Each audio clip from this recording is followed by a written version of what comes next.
ఐటీలో ఎంట్రీ కావాలా? Trainee software engineer గా అజా కోడింగ్ ట్యూటర్ లో 2 వీక్స్ ట్రయల్ పీరియడ్ లో వెంటనే చేరండి. Hey guys, hello everyone. How is it going? This is English Ramesh. Welcome back to the most interesting and most comfortable spoken English classes.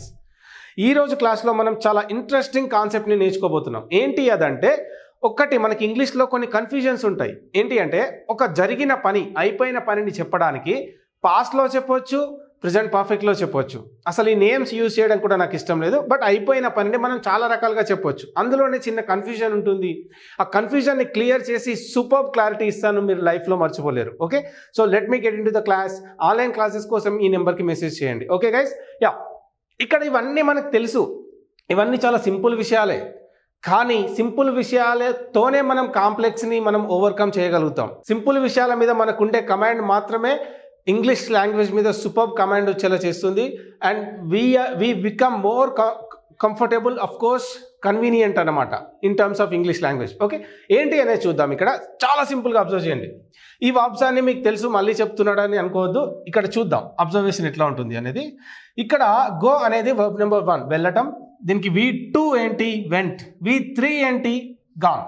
Okay, ఇప్పుడు నేను వెళ్ళాను అనే విషయాన్ని రెండు రకాలుగా చెప్పాలనుకుంటున్నా. ఎట్లా చెప్పొచ్చు అనేది చూద్దాం. ఇక్కడ నేను వెళ్ళాను అంటున్నప్పుడు ఐ వెంట్. ఈ వెంట్ అనేది ఏంటి? Verb number 2. ఇది అయిపోయిన విషయం చెప్తుంది. ఓకే, ఇంకో రకంగా చెప్పాలనుకుంటున్నప్పుడు ఏంటి? ఐ హ్యావ్ గాన్ అంటే నేను వెళ్ళాను. రెండింటి మీనింగ్ కూడా సేమ్. సింపుల్గా దీనికి ఇంకా క్లియర్గా చెప్పాలంటే ఐ వెంట్ అంటే నేను వెళ్ళాను, గతంలో వెళ్ళాను, నిన్న కావచ్చు, మొన్న కావచ్చు. ఓకే, ఎస్టర్డే కావచ్చు, ద డే బిఫోర్ ఎస్టర్డే కావచ్చు, లేకపోతే లాస్ట్ వీక్ కావచ్చు. ఐ హ్యావ్ గాన్ అంటే ఇప్పుడే వెళ్ళాను అని అర్థం. అయితే ఈ విషయాల్ని మీరు ఎట్లా గుర్తుపెట్టుకోవచ్చు అంటే చూడండి, సబ్జెక్ట్ తర్వాత అంటే పర్సన్ ఎవరైతే ఉంటారో పర్సన్ తర్వాత డైరెక్ట్గా సెకండ్ ప్లేస్లోనే V2 వస్తుంది.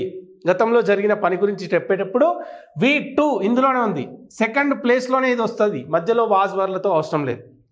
V3 గురించి మాట్లాడుకుంటున్నప్పుడు ఈ గాన్ ఏదైతే ఉందో ఇది థర్డ్ ప్లేస్లో వస్తుంది. ఇక్కడ 3 గుర్తుపెట్టుకోండి, ఇది థర్డ్ ప్లేస్లో వచ్చింది. మధ్యలో హ్యావ్ లేదా హ్యాజ్ అనే హెల్పింగ్ వర్బ్స్ ఖచ్చితంగా వస్తాయి. అన్నిసార్లు అని కాదు, especially present perfect and past perfect విషయంలోనే కొన్నిసార్లు ఈ V3 అనేది ప్లేస్మెంట్ అనేది చేంజ్ అవుతుంది. అది ఎట్లా అనేది నేను చెప్పే ప్రయత్నం చేస్తా. కానీ ఒక చిన్న ల్యాండ్ మార్క్ ఈ క్లాస్ వరకు ఏ విధంగా గుర్తుపెట్టుకుంటారంటే చూడండి, సెకండ్ ప్లేస్లో వర్బ్ నెంబర్ 2 ఉందా? వెంట్. ఇది సెకండ్ ప్లేస్లోనే వచ్చింది, మధ్యలో వాజ్ వర్బ్ వద్దు. థర్డ్ ప్లేస్లో గాన్ వర్బ్ నెంబర్ 3 ఉందా?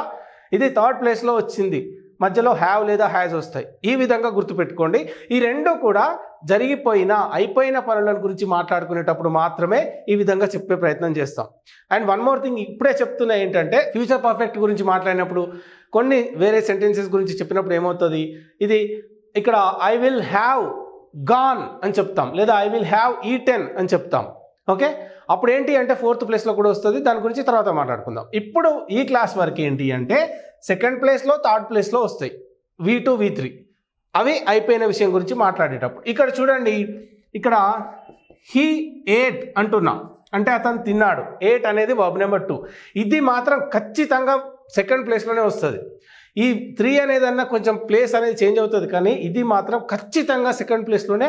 అది గుర్తుపెట్టుకోండి, ఇంకా forever there will be no change. He ate అంటే అతను తిన్నాడు. ఇదే విషయం ఇంకోలాగా చెప్తే ఏమవుతుంది అంటే హీ హ్యాస్ ఈటెన్ అంటే అతను తిన్నాడు. ఈటెన్ అనేది వర్బ్ నెంబర్ 3. ఇక్కడ వర్బ్ నెంబర్ థర్డ్ ప్లేస్లో వచ్చింది 3. ఓకే, మధ్యలో ఏంటి? హ్యావ్ హ్యాజ్ వస్తుంది. హీ సీ ఇట్ అయితేనేమో హ్యాజ్ యూజ్ చేస్తాం, మిగతా అందరితో కూడా హ్యావ్ యూజ్ చేస్తాం. ఈ వర్బ్ నెంబర్ 3 గుర్తుపెట్టుకోండి, కొన్నిసార్లు ప్లేస్మెంట్ చేంజ్ అవుతుంది. బట్ ఇన్ దిస్ క్లాస్ ఇక్కడ మాత్రం ఈ విధంగా మనం గుర్తుపెట్టుకునే ప్రయత్నం చేద్దాం. ఈ రెండు కూడా అయిపోయిన విషయాన్ని చెప్తుంది. ఒకటేమో గతంలో అయిపోయిన విషయం, ఇంకొకటి ఇప్పుడే అయిపోయిన విషయం గురించి చెప్పడం జరుగుతుంది.